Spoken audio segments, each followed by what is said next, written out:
Le VLD, un parti des Euguin Bertrand N, le VLD aura bientôt un nouveau président ou une nouvelle présidente. La campagne a déjà commencé. Et bien sûr ça va influencer la négociation en cours au fédéral. Il est évident que l'un des facteurs du blocage actuel, c'est le renouvellement des dirigeants dans les partis qui a eu lieu ces derniers mois, PSSPA, MR, Écolo, Grun, Defi.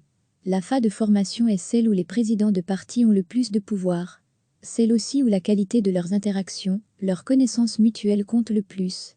D'habitude, le président de parti en exercice négocie la formation du gouvernement puis, selon les statuts des partis, remet son mandat en jeu. Cet agenda a été bouleversé.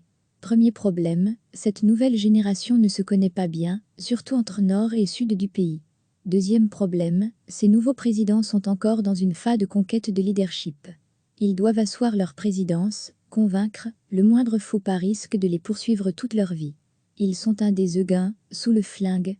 C'est une expression au poker, c'est la position où vous êtes le plus mal placé pour parier. C'est vrai pour tous les nouveaux présidents, Paul Magnette, Georges-Louis Bouchez par exemple, mais ils ont été plutôt bien élus. La situation est encore plus compliquée pour Joachim Cohen, qui est encore plus des Euguins que les autres. Mal élu, il doit construire son autorité, avec et contre les pontes du parti, comme Keungin, avec et contre la centaine de bourgmestres, qui constituent le cœur du réacteur nucléaire chrétien-démocrate. Oui, cela pèse lourdement sur le processus de négociation. L'élection va commencer fin février et se terminer fin mars.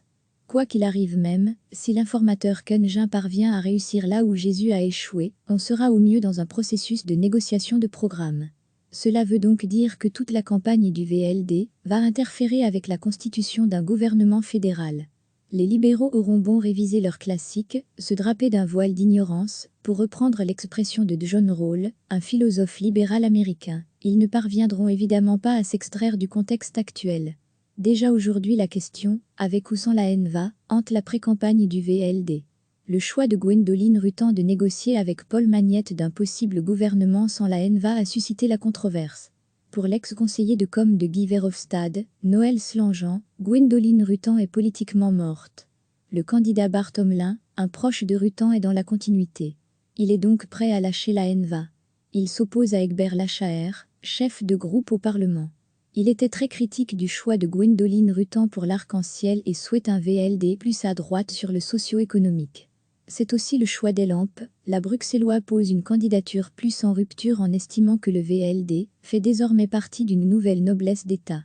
Un quatrième candidat, Stéphane Nutan, un entrepreneur de Coxige, s'est fait connaître. Il y en aura peut-être d'autres évidemment. Si le CDEV décide lui-même de franchir le cap et d'abandonner la NVA, la pression va s'évacuer un peu au VLD.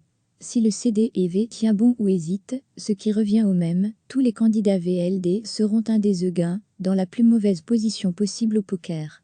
C'est où l'on doit jouer à l'aveugle donc. Un seul conseil dans ce cas-là au poker. Jouez serré, ne bluffez pas, soyez cool parce que vous risquez d'avoir un type, avec une paire d'as après vous, pas sûr qu'un candidat puisse gagner l'élection dans un parti en grande difficulté en la jouant serré. Bref, il n'y avait sans doute pas de pire moment pour organiser une élection présidentielle.